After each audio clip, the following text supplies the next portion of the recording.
I think. Okay. Okay, when I was but a little feller, in kindergarten at least, I had two girlfriends. One was named Patricia, and the other named Wilma. We went alone with the local parishioner kids on the way to school. We went to kindergarten. They went across the street to the school, the Catholic school. We had recently moved to this street, which is Locust Street in Terre Haute, Indiana. One day, as I was making my rounds alone, I slipped out of the house early while Mom took a nap after being up all night with my baby brother. I went down the street about 4 doors, and there was a shoe shop there. A man named Hive was a shoemaker. It was the funniest looking construction I ever saw. There was around our house and the house on both sides of us, around the back, there was a high board fence, and you couldn't walk down the street without looking in. All right, we lived in, we'll say, house east, and then there was a very fine house next, and then there was a vacant lot next, which was all fenced in, and then there was a long building from sidewalk to sidewalk. The front of the building had a front yard in it, but a what do we call a shed roof was in there, and this consisted of the shoe shop. Now it seemed to me, even at 5 years old, that he would get that pair of shoes repaired before long. But every time I would go in there to harass him, and he harassed me, he was sitting on a bench with one light bulb hanging down on a long cord, and overhead was a skylight to get all the in there. All right, when they put this room forward, the front porch and the steps to the front porch were still intact. Whenever the telephone would ring, Hive would have to get off his bench, what looked like an ironing board with 3 legs on it, and one pair of shoes that he would be fumbling with. He would lay the shoes down, go up on the porch, open the door, and go into the house. Now this house or building, nobody seemed to know what it was. It was 2-story.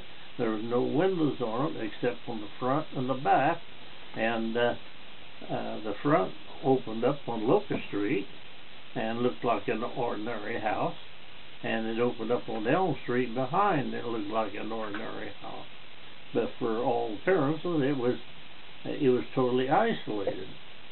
Well, in the shoe shop, there was a glass door that led to this empty lot outside. I was not allowed to go out that door or even play around it. So when Hive would go in to answer the telephone or whatever, I'd go over there and look out that glass door.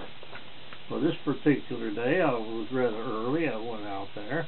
The telephone rang, and I went to the door, and there was a man sitting on a park bench under a skinny little tree, kind of looking at the sky.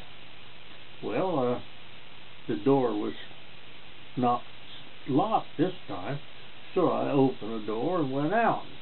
The man started talking to me, and we had quite a conversation between a man that looked to be about as old as my dad, and Dad would have been about 30 years old at the time, or a little older, and this man had the same haircut and so forth, and I thought, he sure looks familiar to me. But we had quite a conversation. Well, it wasn't long till Hive came out, and he was apologizing all over the place John, I'm sorry I didn't have that door locked. John this and John that. And the man said, forget it, Hive. I enjoy this young man's company. So we talked about the tree and the park bench and so on and so forth. And finally I said, I'd better be getting home. Mom was going to come looking for me, and she'll have that paddle with her. So the man said, all right, and he gave me a 50-cent piece. Hive was really disturbed all the way through the shop and out to the walk. Hive told me if I wanted to come back and talk to him anymore, that I was going to have to stay away from that door. The man said, Hive, let the boy go. I had a wonderful time. Well, it wasn't but about 3 weeks later, the paper was ablazing with the fact that John Dillinger had been shot 32 times in Chicago by the FBI and everybody else. And when I looked at his face, it looked almost exactly like the man I talked to in the yard. And I forgot to mention there was a fine 16-cylinder Pierce Arrow car in there. And I heard the neighbors talking about that car being able to outrun anything the police had at those, excuse the English here, those damn Fords that the cops run in. And I'm convinced today that I did have about a 30-minute conversation with John Dillinger. He was a very pleasant man, very clean cut. He was just as neat as he could be, and he didn't seem to have any guns about him, or he didn't seem to be very nervous about talking to this little boy. And that's the end of my story with John Dillinger.